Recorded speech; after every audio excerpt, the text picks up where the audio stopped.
Israeli rescue services say at least 260 bodies have been removed from the site of a music festival that came under Hamas attack on Saturday. There are more than 1,000 people who have died in the weekend of violence, and there is no sign that things are letting up. We have seen explosions in the sky over Gaza in just the past few minutes. There's a lot to discuss, so let's bring in the ABC's Global Affairs editor, John Lyons. John, the news about the number of bodies that rescuers are saying they've taken from that music festival site, at least 260 is being reported.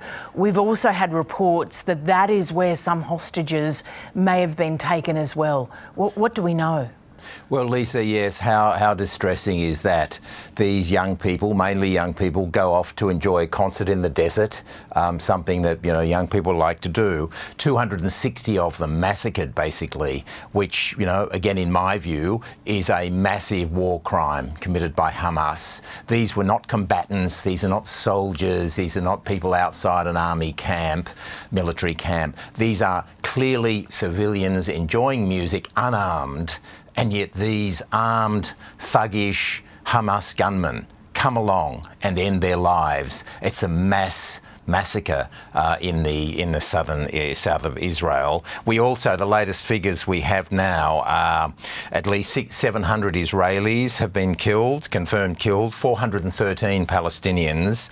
It appears there's 163 hostages have been taken from southern Israel into Gaza. We've seen pictures of some of them, but it's an escalating situation. As you said in the news just before, the US sending that aircraft carrier, that's basically a message to Iran.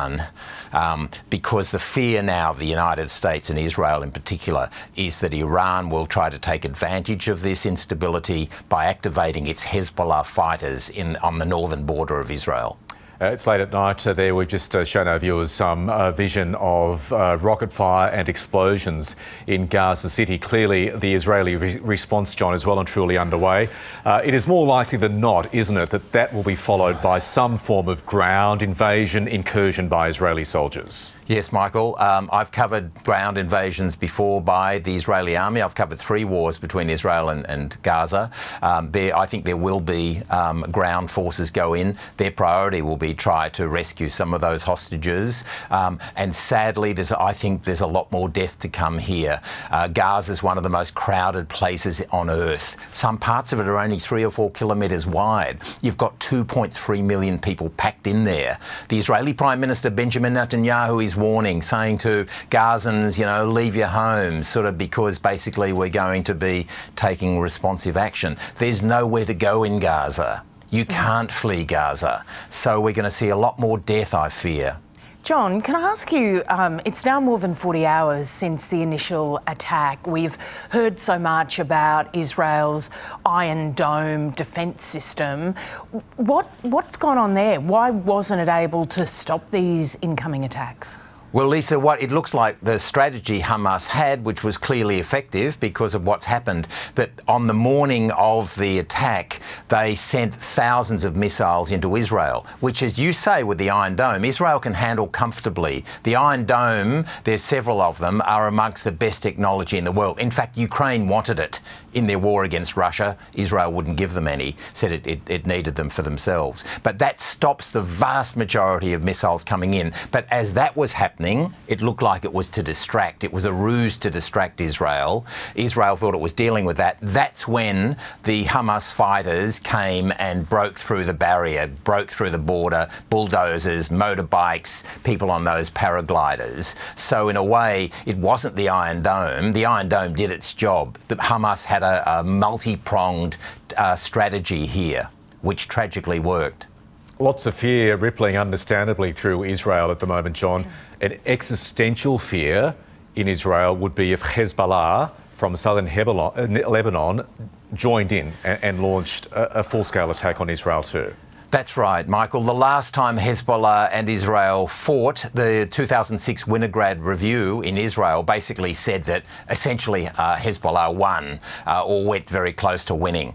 Israel fears can fight, will fight Hezbollah, but doesn't want to. They are a much stronger army than Hamas is. And so that's the fear of Israelis. But also, when I lived there for 6 years, Michael, this sense of that the Israeli army kept the place safe. Within Israel, you were pretty safe. That was the social contract with the Israeli public.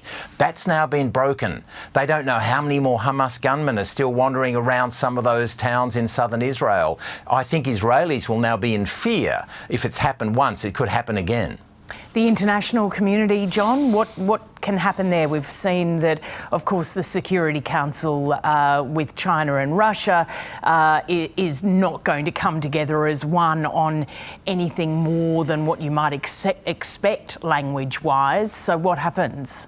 Well, I think that will be rhetoric, and they can't even agree on the rhetoric, as you suggest. The key players to watch now, Washington, that aircraft carrier there is a real signal to Iran. If you activate here, you will take the full wrath of a United States aircraft carrier. Washington, Israel, Hezbollah and Iran. That's now the battle. It's Iran and Hezbollah versus the US and Israel. It's come down to that basic level of geopolitics. And the United States are trying to say to Iran, don't even think about it. John Lyons, thanks for joining us. Thanks. Thanks, John. And if you are having trouble either trying to contact friends or family in southern Israel or Gaza, this is the consular helpline on the screen, 1300 555 135, or outside Australia, the number is +61 2 6261 3305.